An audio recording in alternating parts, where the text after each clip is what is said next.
What's going on, everybody? Welcome to the third episode of Podcasting in the Dark. I am your host, Maxim IG. This is a podcast about just paranormal stuff. We got just like one more of these coming up right after for the month of October, and it's been fun. And we're going to maybe keep going. Who knows? But today, I'm joined by a very funny comedian, a very cool and normal person, as she says, Alia Bajorek. Alia, tell me something scary. Okay, so my mom and I were doing like a cross-country road trip, basically like end of pandemic, 2021, April. And we're driving through Arizona. And Arizona is just a whole bunch of nothing. Yeah. I don't know if you've been, but you're driving and there's nothing. So we finally, my mom had to go to the bathroom. So we stop in at this place and it's like the world's largest chunk of amber or like fossilized wood or something. Like it's a slight tourist attraction. And we're traveling with my dog too. So my mom goes into this place and it's like a Native American, like souvenir shop with the largest chunk of fossilized wood, whatever it was outside. So my mom goes in and I'm just like sitting in the parking lot and it's like that, like right around the sun setting. And I'm kind of just sitting there with my dog and I start looking around the parking lot and it's a huge parking lot, like probably 20 cars. And I realize every single car in that lot except for ours has flat tires. And the flat tires that are like, the car has been sitting here for too long, not like somebody just slashed them. So they all have flat tires and it's like, we're in the middle of no one's walking home. Yeah. Is this like northern Arizona, like desolate Grand Canyon wasteland? We were either leaving the Grand Canyon or going to it. Gotcha, I don't exactly remember. That was like the main point of our road trip. So I'm like sitting in the car. It's like sun setting. My mom's in there and I'm looking and all of the cars relatively like just flat tires. And then I start looking more and I start realizing that all the cars in the parking lot were cars that we had or have had in like our life. Like, so my first car was a 1995 Chevy Cavalier in like the brightest teal you could imagine. Right. And the first car that I see, which is like the one that sparks me realizing that all the cars have flat tires, is a Chevy Cavalier in the exact same color, like bright teal. Wow. With just flat tires. And I'm like, that's a weird coincidence. Like, what's going on? And then I see like an old, my dad's like a big car guy. So we had a Cadillac convertible, like a Cadillac DeVille convertible in like the seafoam green. And I see like a similar car to that. And it also has flat tires. And this isn't like a car shop. This isn't like we've all come here to do. It was just a parking lot. Yeah. And also I feel like turquoise and seafoam green in They're 2021. Not common colors. Not common colors at all. Like, especially the car that I had, I was like bullied for it. It was an obnoxious shade of like turquoise. Like, and it was like this same one too. It had like cloth seats and like it was just not a common car. And I don't think anyone was going to the lot being like, that's it. That's my car. Like, there had to have been like a handful of them. So that was like the first one I saw. And then I saw the old Cadillac and like the seafoam green. And then my dad is like, he loves having a Yukon. And there was like a silver Yukon like we've always had. And I just like, every car that I look at is like reminiscent of a car we've had. And they all have flat tires. We're the only car in the parking lot that doesn't have flat tires. And my mom was in there for like 15 minutes. So I start panicking because this was also like deep TikTok time where I was just constantly on TikTok. And I had recently found out about backrooms. Oh, which are like the whole idea is like you like kind of are just in this space and then it keeps going forever. It's like an endless liminal space. And then you're just lost there forever. So I literally was like, my mom is in this place and it's a back room and she's never heard of them. Yeah. She has no idea what's going on. And this trip was like already cursed from the beginning because our first night on it, I went into anaphylactic shock out of nowhere. Whoa. Like, we have no idea what triggered it. I just, all of a sudden my left eye was like swollen shut. And so I'm already like tense. I'm already like things have happened. So I like run up to the front, and there's a huge sign on the front that's like, no dogs allowed. And I'm like, of course. Like, and it's like me and my dog, and I'm standing there. And then all of us, I just see my mom like kind of like rushing out. Mm-hmm. And she's like, there's 2 doors, and I'm about to open the first door and be like, I don't care anymore. Like, I need to get in. I need to save her. And then my mom comes like rushing out, and I'm like, I was about to come save you. And she's like, that place was scary. Because there was like no one in there. They were like very like attentive like to her. All she had to do was use the bathroom. But it was just the fact that all of the cars, it like I was like, if I didn't stay in the car with my dog, I think that our car would have been the next one to have stayed in the parking lot forever. Damn. That's a really, so you and your mom both picked up on like the weird vibes. But my mom was in there way too long. She was like, I started looking at stuff, and then I was like, I kind of have to get out of here. Yeah. And it was just like, I was like on the verge of tears in like the parking lot, being like, we have to leave.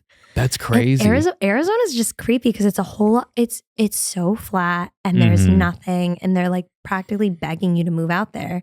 Yeah, They were like, oh, rent an acre for $15 a month. And I'm like, it's tempting, but it's also like after that, I was like, I don't ever want to drive through Arizona at night.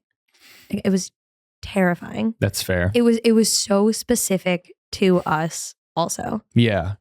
It's like with the cars there, I'd been like, well, we're in a time loop and they keep killing us. I literally was like, something's off. Yeah.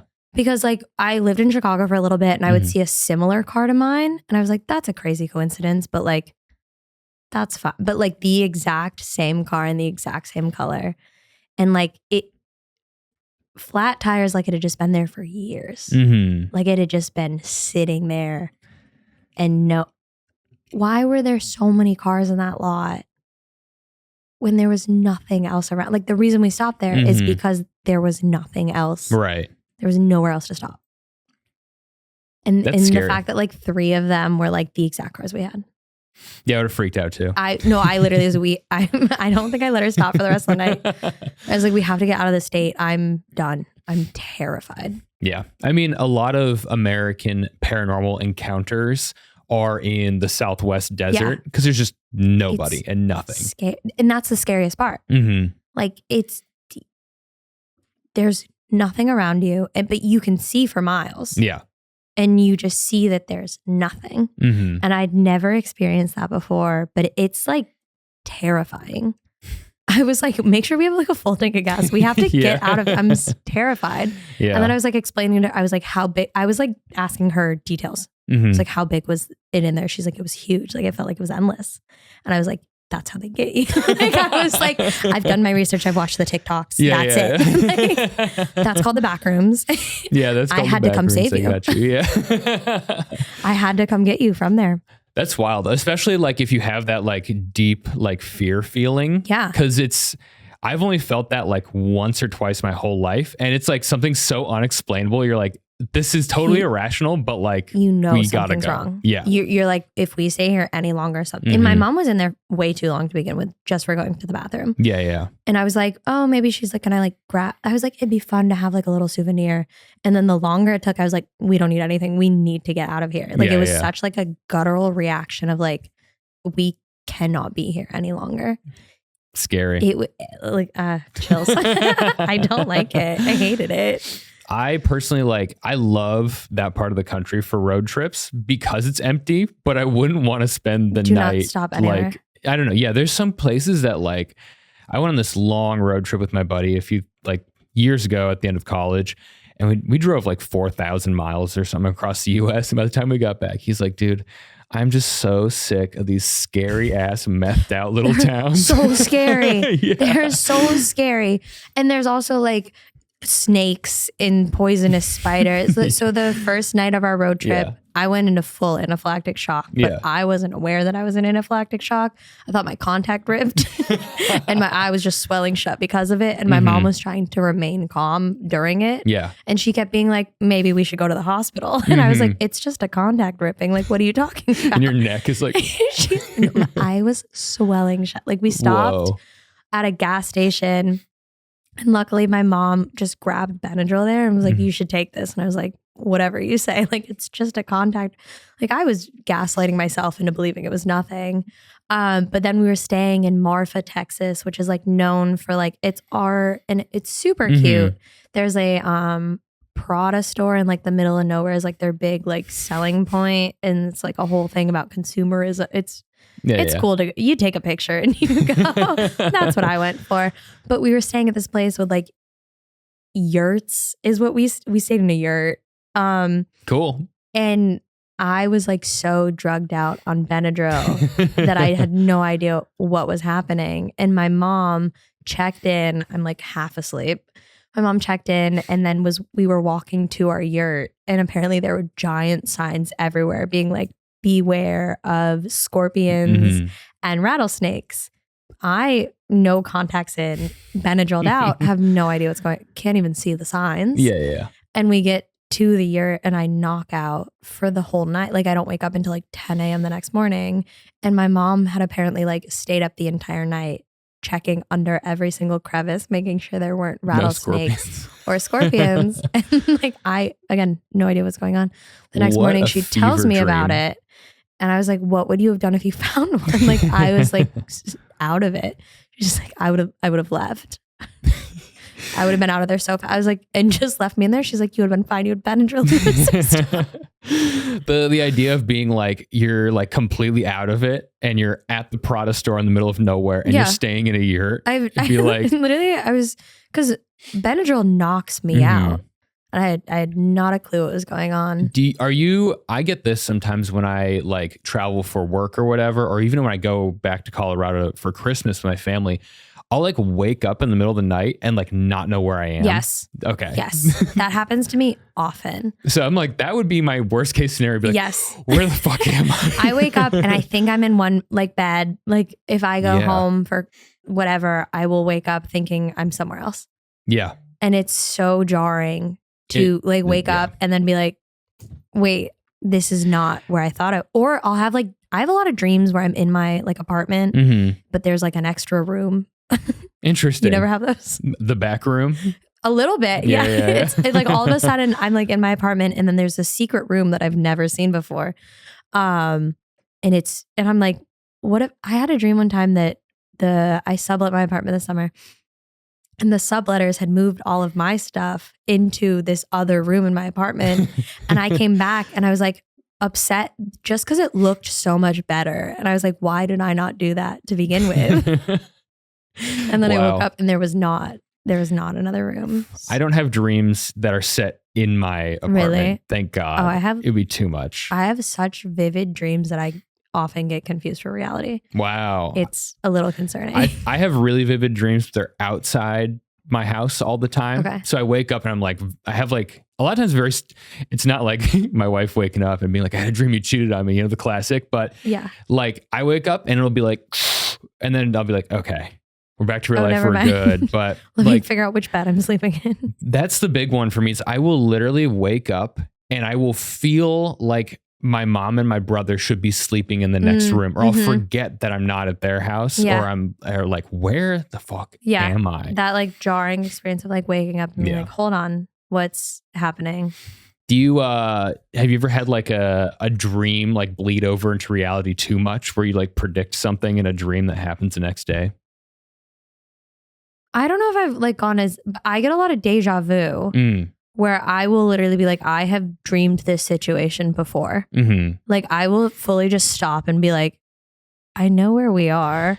I have had it where I can call the next thing to happen. That's crazy. Where I go, that he's going to walk in there and then they do. And then the deja vu is over. It's weird. That's insane. No, I've never gotten like that, but I'm more of like someone says something mean to me in a dream and then I'm mad at them for like a week before realizing that it was a dream. That it was a dream. And then I'll like finally like get like the courage to confront them. And then they're like, that didn't happen. And I'm like, yes, it did. And then I go, actually, maybe that was a dream.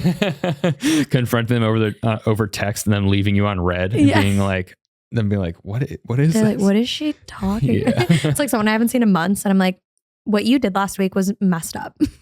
Like we haven't seen each other. Moving all my stuff into the spare room. Yeah. That one like really threw me through a loop. So you had a couple other things that I have realized recently that I have a history of moving into places that have a weird haunted history. Really? So when I lived in Chicago, did you ever watch Candyman? Yes. I have never seen it, Okay. but it was apparently originally placed on the Cabrini Green projects in Chicago. Yes. Was the whole premise of it. And the first like real not student housing that I lived in Chicago was built on the old Cabrini Green. It's on that like little island in between the two rivers, right? I was in Chicago this summer. I think I drove by it, so I wasn't sure. There's like a new Cabrini Green. Oh, okay. And then there's the old. It's like in Old Town River North-ish. Yeah, River North. And there's like now it's 3 very nice high rises. Yeah. I was living in the first one of the 3. Gorgeous building, but weird history of like the land that it was built on. And so in my apartment building, I parked on the 5th floor and driving up. And most times when I would park coming home at night on the 3rd floor, I would drive past just like a woman with like dark hair and like a white Victorian gown and kind of do like a double take being like, wait, did anybody else just see that? And like no one else would see it. And like the 3rd or 4th time I finally like was like Googling it. Because I knew about like the history of the like land that we were on. And I knew that like Cabrini Green wasn't known for being like the best situation to live in. And it said it was like a lady in waiting. And it was basically just like a mother waiting for her child. Ooh. And don't like that. I didn't like it. But my theory with it all is that I don't think Cabrini Green was a high rise. No. And I was living on the 24th floor. So I was like, I'm fine up here. Yeah. I'm just. Yeah, she's on the 3rd floor. I'm never getting off at the 3rd floor. Yeah. And like the common area was on the 8th floor. I parked on the 5th. I was like, all we got to do, we just got to drive past her. And I drove every single time I came home at night. I would just kind of see her. Ooh. And it was just like a very like uneasy feeling of like it's a ghost. Yeah. It's something like. It's not the same woman just standing there every time I come home. What are the odds of that? Like it's paranormal. It's not. And like, given the history of like the area, I'm not going to like doubt it. But like, I Googled it profusely and it was like, usually when you see a ghost in all white, kind of just standing, not threatening, just there, it's usually like a mother that's waiting for her child. Creepy. Very. I got goosebumps. Very creepy. Yeah. Ew. I didn't, and that was in my 95 Chevy Cavalier. Yeah. And I thought you were going to say you drove up the parking structure and then on the 3rd floor, there's a turquoise. That would have been even creepy. My whole parking lot is just cars with flat tires. I'm like, how do you guys do this? I'm also loving the idea of like that, like brand new high rise building. Like you look at the Google reviews, that's like your research. And there's like 3 stars, like rent fair, amenities good, ghost in my floor. 100. They're like, if you live above the 3rd floor, it's great. Yeah. Well, I guess it's just then the 2nd and 3rd floor. Yeah. Probably. The 1st floor now is like a Jewel Osco or something. Like it's a grocery store. Oh, it might be an Aldi. Wouldn't want to work there. No. Did you ever read The Devil in the White City? Okay. So basically in Chicago, the World's Fair, there was also, as that was happening, there was also like a mass murderer. H.H. Holmes. Yes. H.H. Holmes. So he like built like a murder castle, basically. Yeah. Crazy story, like gas chambers and like was like just stairs that lead nowhere. Yes, and stuff like that. firing people like halfway through building something so nobody ever really knew what was going on. That building is now an Aldi. Wow. Isn't that must be the most haunted building in Chicago. Is it an Aldi in the murder mansion or did they demolish the murder mansion and now it's an Aldi. Nice. And I think that is, I would love to go to that Aldi because it's got to be terrifying. Being like a night like stalker, like or like who's like one of the most like messed up things to happen. Like reading that book was like, it's insane. That book is also, it's like one chapter is like, here are all the people that contributed to the World's Fair. And then the next one was like, And then he built a gas chamber in his home and 14 women went missing. It's like the most boring chapter and then the most like, are we okay? I think, was that the one that was like, it was like 1906 or something? Something like, yeah. I remember reading about that one. It's crazy because like I think Nikola Tesla provided like light bulbs for that one. It was like a whole brand new thing. And that was the debut of hamburgers and hot dogs. Oh, and that's been huge for us. It was either that one or like the 1890 something one. Something around that. One of those two. The Chicago World's Fair led to our the Ferris wheel. Oh, yeah. That's why the Ferris wheel's in Chicago, because they were competing against the Eiffel Tower. Interesting. Yeah. And then it was also one of the first instances where young women were like going somewhere in masses by themselves. And that's why H.H. Holmes was able to get away with so much, is because there were no phones. They were like only communicating like through letters, and letters take a while. Wow. So it took a while to realize so many young women were He was missing. waiting his whole life for that opportunity. Like it was truly, there's like, what is that expression of like the right time, the right place? Like the stars aligned for him to do that. Yeah, yeah. When people say, like, you can always make it, just like put yourself out there and your time will come, you know? That's what his was. He was waiting. Exactly. He really like, he had like a whole other family in another country too. Like it was, what a guy. Classic psycho behavior. He really did it all. He really, it's crazy. Yeah. Do you consider yourself a superstitious person? Oh, I am so unbelievably superstitious. Really? Like, you know, when there's scaffolding in the city and there's like a ladder to the scaffolding, I will walk around the ladder, like on the street, because I consider the scaffolding still part of being under the ladder. Whoa. Like I won't do that. If a black cat crosses my path, I like spiral. Wait. I knock on wood. Spiral? Like you turn 360? No. I just kind of like, I'm like, oh no, like what's going to happen? Oh, okay. If I like, God forbid, ever break a mirror, like, I don't know what I would do. Like 7 years of bad luck is the most terrifying thing in the world to me. What every superstitious thing that I hear about, I believe. I don't believe in Friday the 13th though, because I studied abroad in Italy and I found out that they believe in Friday the 17th instead of Friday the 13th. And I believe in Friday the 17th. I had an awful Friday the 17th one time. And ever since then, I'm like, I'm done. But Friday the 13th, I'm okay with that one. You imported a superstition. I imported a superstition. Yeah. Yeah, Lee was telling me, like, we have Friday the 13th, you know, the 13th floor and hospitals and stuff like that. Apparently in China, the number 4 sounds like the character for death as well. So their thing is they don't do 4. And I think it's 14 is like you can pronounce it similarly to like extra death. So they just like no 4 and 14. They just don't do it. Yeah. You know something crazy? So my apartment building right now it's weird. Like a lot of my apartment is like normal. Like you just walk in and there's my apartment. But a lot of the other apartment, I'm nosy. So I look into people's doors when they open them. That's how I know this. What neighborhood is this in? I live on Roosevelt Island. What? Haunted for sure. That's crazy. The most messed up. Like everything wrong that has happened there. Mental health hospital that led to mental health reform. The TB hospital as well. Yeah. Gorgeous ruins. I'll say it. It's beautiful at sunset.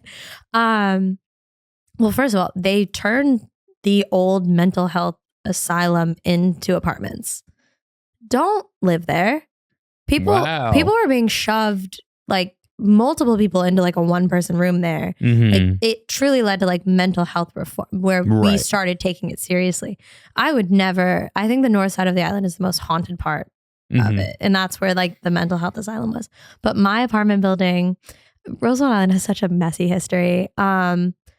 My apartment building is probably from like the 70s or the 80s. And they're kind of like trying to turn it into like a nicer place now. They're like redoing the outside. Like it's a lot of money's going into this. They're trying to raise my rent. It's a whole thing. They're like trying to kick people out that have been there for 20 years. My apartment building, so some apartments you walk in and you either walk upstairs immediately or you walk downstairs immediately. Interesting. Which is weird. Yeah. Who designed that? But my apartment it goes 4, 7, 13, 18. And it's like, you were choosing the number. Like we don't have a 12. We don't have a 14. You chose 13. But those are the apartment numbers. No, those are the floor those numbers. Are floors? Those are the floors. So like That's so weird. So many buildings just skip the 13th floor. Hmm. And my apartment building chose to have a 13th floor when we don't have most other numbers. 4 is the first option. That's so There's weird. no 2 or 3. I'm wondering if they're like, maybe it's like on a marshy spot and maybe like the building sank over time or something. It is. I've looked into. I've investigated on my own. Nice. It's on like a slight incline. So Right. like if you're on the road, my apartment looks like it's only on the 3rd floor. But if you're on the side closer to the water, it would be the 4th floor. Interesting. But you didn't have to have 13. Yeah. You basically chose the numbers. Like it truly could have been 1, 2, 3, 4 still. Damn, I feel like you should ask somebody about that. Like I'm your super or your landlord. Scared to ask. Well, because there was a TikTok that went viral when I first moved to Roosevelt Island, and it was a girl who discovered a whole empty apartment behind her like mirror in her bathroom. Yes, I remember this. Roosevelt Island. That was Roosevelt Island. Whoa. Creepy. It's a creepy place. Yeah, I think what was that when she was like feeling a draft in her bathroom and she's like, what is this? And found like a hole and then she like opened it and it was a whole other just an abandoned apartment. Yeah. Creepy. Which is like they're also losing money on that. Like that. Yeah. Something's gotta be up. Don't like that at all. I don't like that at all. Because I remember like 2 of my friends sent me that and they were like, is this your building? I don't think it was my building. But like the idea that it could have been, that's enough for me. Like, hey, stop sending me this stuff. I don't want to see that. Yeah. Maybe that's why my apartment has like 4, 13 and like, because there's just empty. My neighbor also recently died, so her ghost is there. Like, it's just too many things. Damn, you got all sorts of weird energy stuff going on with you. Yeah, I should sage myself. Yeah. That's wild. Yeah. We had an abandoned mental hospital in my hometown. It was a really small one. And it's like Denver, but like one of the suburbs. So it's like a sprawling city basically. But where I went to middle school, there was just like this abandoned mental hospital that was like 5 one-story buildings that kind of looked like little brick huts almost on like this. Did you guys go into them? Some kids did. Yeah. Our urban legend was that like apparently you could knock on the windows and you would hear knocking back because they're all boarded up. And I was like, I'm not going to find out. I think there's like some things that you should just not do. Yeah. I will never touch a Ouija board. Yeah.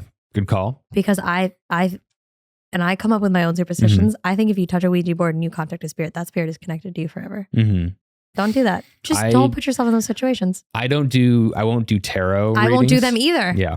Because I think too many people's energy has touched them and then it all starts getting discombobulated. Interesting. Because the reason I don't is I remember like reading somewhere about it that like basically in every religion, spiritual practice, like divining the future is like dark magic in a way. But like there are things where it's like divining the truth about now is not like that. But like trying to predict the future it's kind of hairy. And I'm like, I'm not into this stuff enough to like want to do it. So I am Ouija board will never. I will never touch a Ouija board. I think that the aesthetic of them is kind of cool. Yeah. I'm not going to lie. I'm not going to sit here and like, it's cool. They look cool. I will never touch one. Yeah. I don't do tarot cards. Like I would maybe, I think it's like the energy of it. Yeah. Too many energies like touching one thing. And then like I hold my breath when I go past a cemetery. Really? Because I must have been like a child. Someone told me like if you breathe in, like a ghost can come like inside of you. And then that ghost is like a part of you. Whoa. And I was like, oh, I'm good. Interesting. So if I like see a cemetery, hold my breath. That's, I don't know. Okay. For me, cemeteries, I think cemeteries are people who got to have a proper burial. So they're all chilling. So they're good. Well, in I my guess, mind. So do you think ghosts are all people that had unfinished business? I don't know. I don't really have like a firm stance on it. I think partly. Yeah. I think like there's a reason that people are like, oh my God, there's a ghost in this house. And you listen to a fucking 4-hour, 10-part podcast about this ghost in this mansion. It's like, oh, they murdered their parents and then they were murdered by their husband or whatever. Like, I think it's just that like energy imprint, but I don't know. I like this episode is probably going to be longer than some of the other ones. I had like an encounter with something in Boulder, Colorado, like during college, where it was like one of those things where I was like, this ain't a ghost. This is something I'm totally unprepared for. Like me and my college girlfriend at the time, it was like the beginning of spring. It was like the first warm day. So we went on a walk and we smoked a little weed, and everyone who I tell this story is like, you were high, right? I'm like, yeah, but like that doesn't count. Right. Like, so we were walking basically the dorms near Willville. There's like a path that goes just like way up and around. It's like a meandering kind of river creek side path, but in some neighborhoods and stuff. And then it comes out to like a small wildlife preserve called like Two Ponds. And it's just like a big park, but it has like some little marshy spots they protect. And we're walking down this path, and it's like just when it starts to get like dark, and I'm looking ahead, and like the sidewalk goes ahead and to the left, and then the path like slopes down. That's where the ponds are. And I am looking. I already don't want to know where this I see this shadow that is like huge. And what's scary is I look at it, and immediately the fear feeling just whole body. Yeah. And I'm like, hey, we got to go. We got to turn around. We got to leave. And she goes, no, the last bridge is really far away. We got to cross the creek, and it's just up here. And she hadn't registered. And so I'm like, okay. And I look back, and this thing like glides like this. No. Like so smoothly. Terrifying. So I'm like fully fight or flight. Yeah. And she is like, yeah, let's just keep going. I don't see anything. I'm like, all right. So I look at my feet the whole way and to walk past this thing. She looks at it. And then at a certain point, she's like, we got to run. And so oh my God. we run to a Taco Bell. Like once we get out of the preserve, we run down the street, Taco Bell, we sit down, we freak out. We're like, what the fuck? And she's like, I looked up at it, and keep in mind, so the path slopes down. It's like 8 feet down. She had to look up. And this thing was like 20 feet tall or something.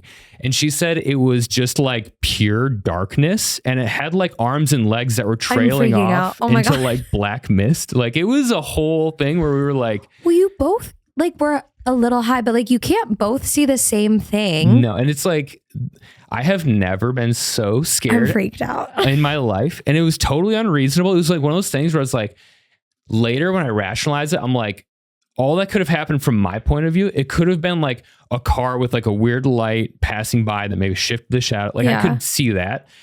But we went back, we crashed for the night. She has a nightmare that she is back at the pond, and she has her hand on a stump, and she's looking into the water at her reflection. And then it like blurs. She turns around, and like there's like this like darkness like swipes at her, right? This whole dramatic thing. She wakes up. We're like, holy shit. And we go back. We had never been to this place before. She found the exact spot from her dream. Oh my basically. God. And we were like, no, I have chills. That's freaky. It is scary. It was scary. It was the scariest thing I've ever that's ever happened to me. And I have so freaky. I have no idea what it was. So like to me, we did like all this research after this. We're like, what the fuck is this? Because I'm like, this isn't just like a ghost. Right. Because I was like further than ghosts. That's a demon. Yeah, I was like, this is full like cosmic horror. Like, and then some things we learned is that apparently spirits like to manifest around sunset. Yeah. Because it's like a transition between worlds. And it was sunset, and it was by water, because in a lot of like beliefs, they travel by waterways, which is why apparently New Orleans is super haunted, because the Mississippi, so all the souls go through there. And there was another one where it was like, the spring to summer kind of transition. It was like all these things lined up.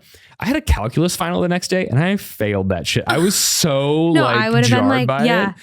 So kind of just like a wild thing that happened to me. So I was like, I don't know what this is. But it was one of those things where I was like, in that moment, I was like, oh, I have a soul, And there are things that are out there that I have no idea how to comprehend, you know? And it was want terrifying. to snatch that soul right out of you. Yeah. So that was the scariest thing that's ever happened to me. Is so scary. And I was like, okay, I don't have an answer for anything. Of course, you do all this research and you like hear about people who have seen ghosts and stuff, but like no one actually knows, you know? Well, that's my thing. Well, like all the ghosts that I saw in Chicago, I was like, you're not really moving. I'm fine where I am. But no, like the we have to get out of here feeling is terrifying. Yeah. Like something bad is gonna happen if we stay here. And it's I was completely sober in Arizona, like when we had like that one, but it was like you just know. And it's different like when you're on the subway, right? And there's someone who is acting out in a certain way and that tension builds and you go, all right, it's time for me to switch cars when I get to the next stop. That feeling, even though it is your sense of like self-preservation and a little bit of fear, totally separate from when you feel this thing. It's like completely different. What the hell is going on? Like there have been like moments on this. The other day I was on the subway with my dog and this guy comes and he was, I'm assuming on something, and he's like coming through the train, kind of like asking people for money. And then he gets to me and my dog and just has like a very intimate moment with my dog. My dog gets a little freaked out, comes closer to me. He's like doing signs to her, like having a very spiritual moment with her. And I was like ready to, like, if he laid a hand on her, I was ready to do whatever. Yeah. But like, it was not in any way close to the same amount of fear that I had where I was like, my mom is going to be taken forever into like a back room. My mom is going to be put into an existential purgatory right now if I don't run in and save her. Like it is such a different feeling of like a pure panic because it's also like that. It's not like you can't explain it because no one else really knows what's happening except you in that moment. And like this is the thing that kind of got me to be kind of a believer in like just about anything. And I'm not super woo woo or like bought in or like staking my life on anything.